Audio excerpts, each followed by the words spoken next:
Hi, welcome back to my channel. I have several things I've been delaying editing to put up here, but I did want to get this one done since we do have Rise of the Beast coming out next week.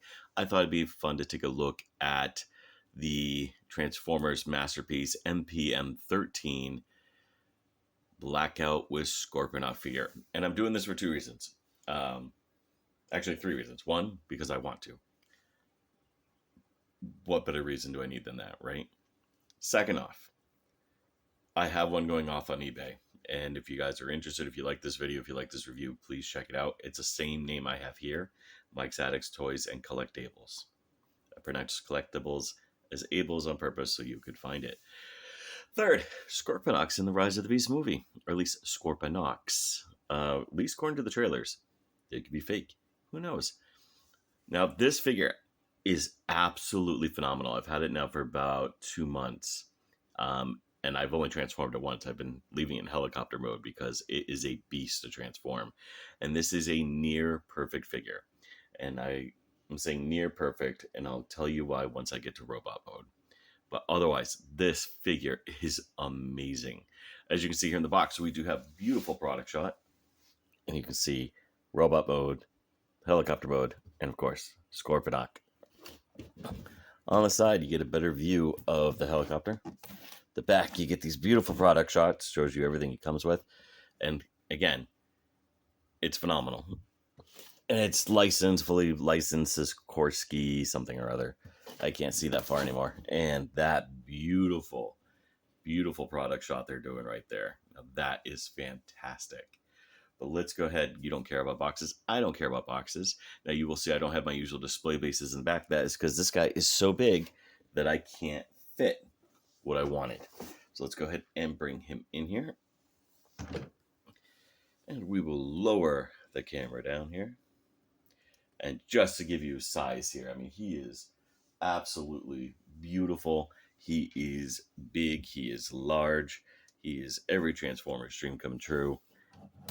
And I want to show you scale real fast. Here he is with the recent Legend size Grimlock. And here he is with Buzzworthy Jazz. And just so we get a more human scale, here he is with me. But yeah, let's talk about this figure. First off, everything works. I can't even get him all in my shot here. That's how big he is. So if I back him all the way up, then I can't do his rotator blade. I mean, it's a phenomenal toy, and things move on it, so you can get altitude and all that, and it's just gorgeous. And I don't even know what I want to say. I mean, it's been 2 months of me trying to write a script for this, and just being repeatedly telling you that this is absolutely amazing, and it blows me away. Go ahead and lower this briefly, just so you can get a look at this front canopy. Now you will notice there's 2 different shades of glass. I have the blast effects in. I don't usually use the blast effects, but they look perfect in this mode with this. And you can see here just how big he is.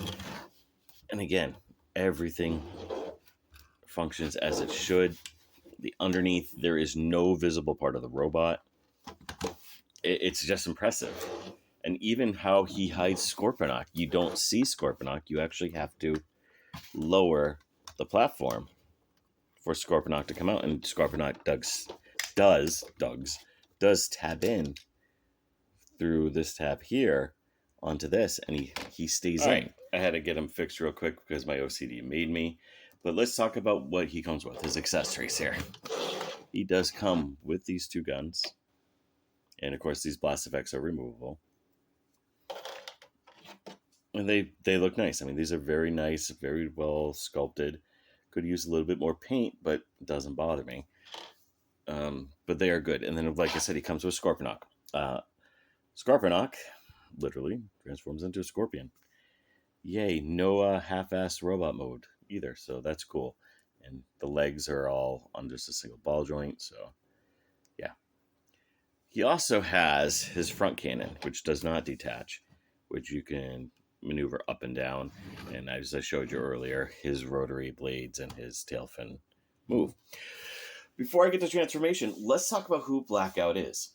And I like to talk about the origins of the characters and stuff on the channel as best I can, or different versions. Blackout was created for the 2007 movie. The end. Okay, not really the end, but in the pre-production, they were playing around with different Transformers, and uh, they wanted to use real life vehicles and avoid the mass shifting. So Soundwave was originally going to be envisioned as a helicopter like this. That's why he comes with him. He comes off the body.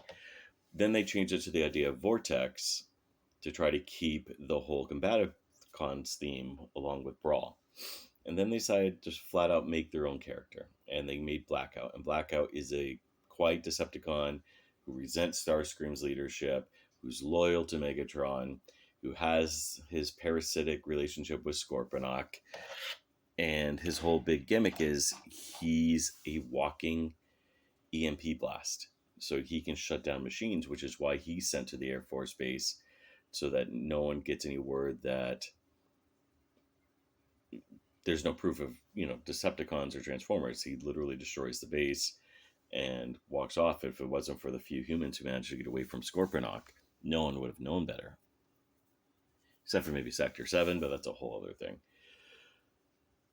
Other than that, there isn't a lot to talk about. The only other version of Blackout I'm aware of comes from Transformers Animated, where he's part of Team Char. And that was a brief, fun little cameo, but no real characterization. He was just another dim-witted Decepticon. That's it. I don't remember him ever appearing in the IDW. I could be wrong. And he's not been important, which just sucks, because he's fantastic. He's basically the start of the 2000s, the dim-witted, loyal Decepticon Bruiser. And that ties into Lugnut and Prime Soundwave. So I mean, he's like the archetype for these characters. I did forget to talk about one more thing before I start transformation: his landing gear. As you can see here, he does have landing gear, and they do collapse so that he's more aerodynamic. But yes, the wheels move, by the way. I don't know if you can see that, but if I put it down here, it rolls. So again, absolutely phenomenal vehicle mode. It looks realistic. It is beautifully licensed. And, as you can see, some pieces did pop out here. But as a panel former that hides the entire robot mode perfectly. I was going to say perfectionally, which isn't a word, but absolutely perfectly. So, yeah. So let's go ahead and get down to transformation. Now, I do not like transforming live. So I'm going to go ahead and hit pause, and you'll get to see the robot mode here in just a second.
All right, I skipped a few steps in the end there because of how much of a pain in the ass it is. As you can see, I can't even get this piece to line up right. If you want to know how to correctly do it, go watch go. That's pretty much what I had to do to get it to this last steps here. But yeah, let's go ahead and take a look at this figure. Let's go ahead and bring the camera out and just look at just how beautiful this figure is. This is fantastic. Like I said, this is a near perfect figure. And it's got so many little fun things going on with it. Let's go ahead and try to see if I can get a close shot of the head real quick. Zoom and raise. And that head just looks beautifully menacing. It's got the Decepticon logo basically, except, you know, stylized. It is on a joint, so it can look all around. So just right there, I mean, it just looks menacing. It looks imposing. And that's what's important for this character. He should be imposing. Go ahead, zoom back out here. Articulation. He's got a ton of it. And some of it is on purpose. His thumb, of course, does open. Hands rotate. Because they're on this joint here, you do get up and down. I guess I should lower the camera so you can see that, right? Too far. But yeah, his hands go up, down. They rotate. Arms, you can go forward. You can go back pretty far. You do get awesome elbow bend. And you get those nice ratchets, so get those lovely clicks. No waist rotation due to how he transforms, but it's okay. Big guy like this, it's all right.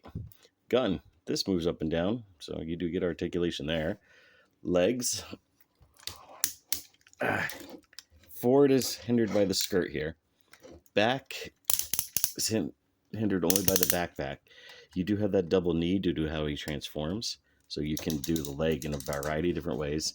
You do get awesome ankle tilt, and because of how this whole transforms, you can move this around to give him more stability. It's basically just held in with these heel spurs in the back. But yeah, toes move. Yeah, and then, like I said, he does get upper thigh rather, so you can position the legs differently. He does get that chicken walker stance, so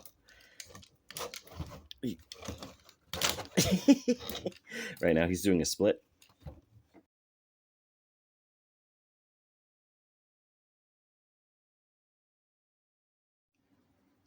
Sorry, my camera stopped filming there.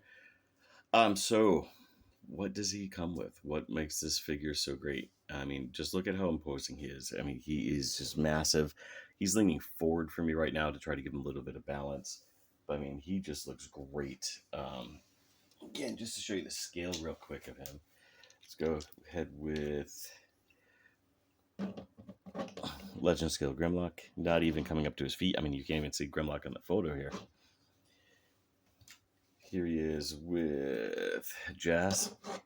Jazz is only coming up to about the bottom of his crotch plates. Here's me coming up to the crotch plate. And let's go ahead and bring in this guy here just to show you. He's coming up to the crotch on the arc here. Just to give you a hint. I mean, this guy's massive. It's very, very well done, massive figure. And let's go ahead and put him down because he weighs a ton. So, accessories. Let's talk about those. This is a very disjointed review, I know. But then again, those of you who watch this channel know I'm very disjointed anyways. All right, so the guns. He does come with the two guns, which we showed off earlier, which kind of just plug. I said they plug. I might be plugging him into the wrong spot. I'm not going to lie to you. Let's see, the other one fits better on this side. Where'd they go up top? There we go. So apparently the side matters. I didn't realize that. This one doesn't want to go in. There we go. Once they're in, they're pretty solid. So, I mean, you're not going to really do much. He does come with, of course, this chest gun, which you saw in Transformation. And he does come with another hidden gun here. See if I remember how to get it out.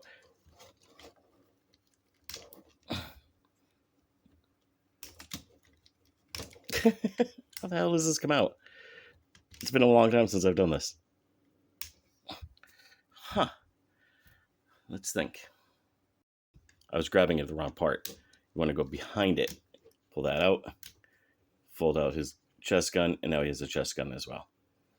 It's just something neat you can do. Just a nice little added feature, a little gimmick that I don't remember him having in the movie, but to be fair, the Bayverse movies, you can't really tell what's going on anyways.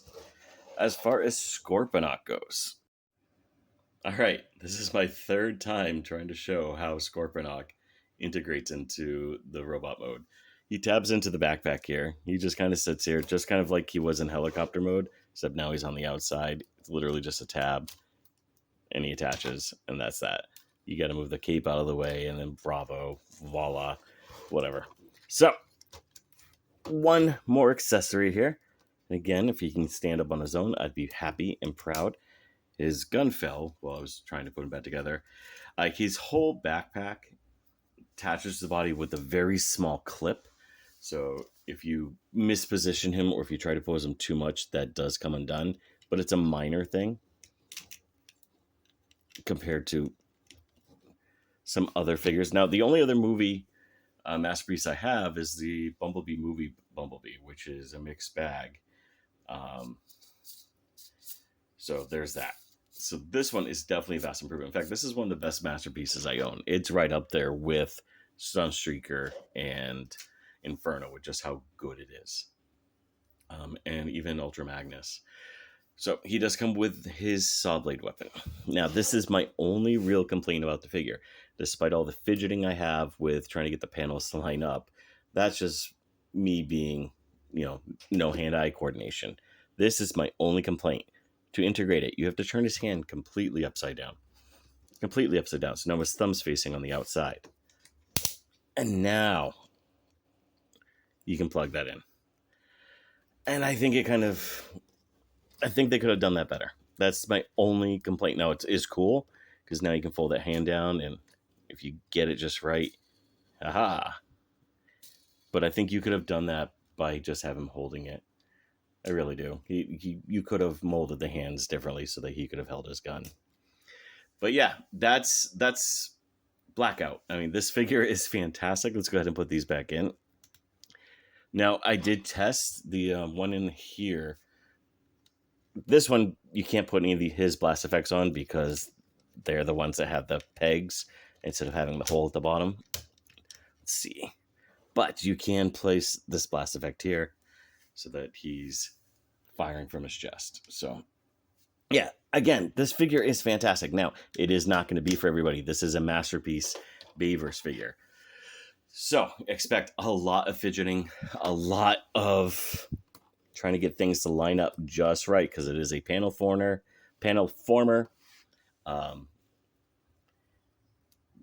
And a lot of people aren't a fan of the Bayverse designs. Now, I don't have an issue with the Bayverse designs. My only complaint was always their faces. So it's cool. I mean, this figure is great.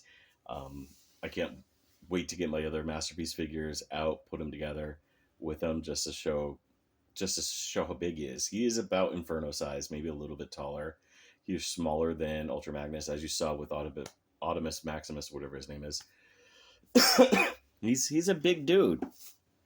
And of course, just to show you the size compared to his box, I mean, the box is a pretty good size.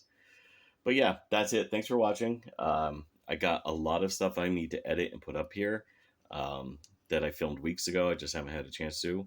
So I'm going to get those up and running. And I'm going to have a bunch of Transformers put up on my eBay page in the next week. So please check that out. And I'm going to do a contest here soon. I have a figure I'm going to give away. Nothing big, but I think it might be fun to try to grow this community a little bit. And I definitely want you guys to talk to me. Ask me questions. If you guys ask me enough questions, I'll do a video where I'm answering your questions. I mean, it's just that simple. I know I'm not the best at the transforming and shit like that, but I do like to talk to you guys and I want to hear your opinions. Thanks for watching, and I hope you have a great rest of your day.